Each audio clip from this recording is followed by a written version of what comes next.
Hi, I'm Richard Patterson, Product Manager for ScopeCorders and Oscilloscopes at Yokogawa Corporation of America.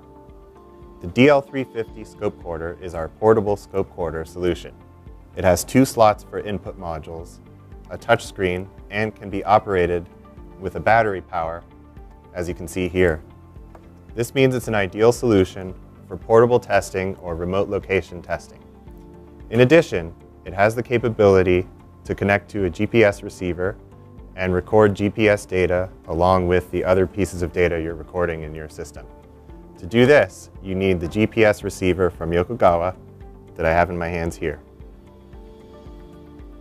Once you plug it in, the GPS data recording feature records the following data: latitude, longitude, altitude, velocity, direction, and 2 status items, 3D fix and pulse per second, indicating if you have a good GPS signal lock. What is this useful for? This is useful for any location-based testing. For example, drive testing of vehicle systems around a neighborhood or a test track facility. The DL350 could record accelerometer data along with latitude and longitude and velocity data and evaluate how harshly a new car design vibrates at different sections of the test drive. Or a DL350 VE with CAN monitoring could record CAN messages correlated with location to troubleshoot during system validation. Now, let's walk through the steps to get it configured. First, plug the GPS unit into the GPS port on the side of the DL350. Next, enable GPS. Click the main menu, Analysis, then GPS. Now you can enable either GPS recording, GPS time sync, or both. Since I am recording in the eastern US, I'm using a time difference of 5 hours from UTC for time sync. Time sync sets the system clock plus or minus 2 microseconds from GPS time. Once data is enabled, I can access the GPS options for all of the data items. GPS data takes the place of channel 6, the second digital input on the top right-hand side of the unit. Press Main Menu, then press Channel, and at the very bottom you'll see GPS, and from here you can access all of the different GPS data. Since we're working on a mobile test, we need to set the ranges to match the conditions of the test drive. 1 degree of latitude, for example, is about 69 miles or 111 kilometers.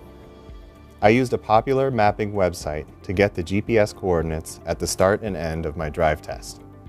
Notice that it's only about 0.03 degrees of range for my driving route, so these values could be very small. Also, unless you are going up and down a mountain, a wide range of altitude probably does not make sense. Last, our drive never exceeded 45 miles per hour. So, we should set the velocity from 0 kilometers per hour up to about 80 kilometers per hour. During a 15-minute drive, I used 1 minute per division timescale in order to get visible, usable data on my display. Here you can see the data captured during our drive test. I used an accelerometer plugged into the 701275 accelerometer input module at the same time as I was driving around and recording GPS data. The accelerometer signal shows you the vibration signal in red.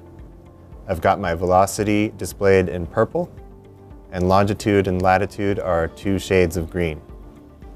So using this, it's easy for me to zoom in on specific parts of the drive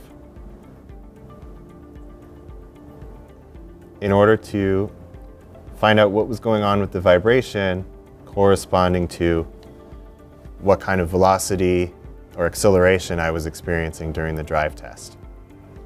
So with the combination of analog and sensor input modules, along with GPS data such as latitude, longitude, and velocity, The DL350 makes a perfect drive test data acquisition system, and I can also record for a long period of time, accommodating drive tests up to several hours long.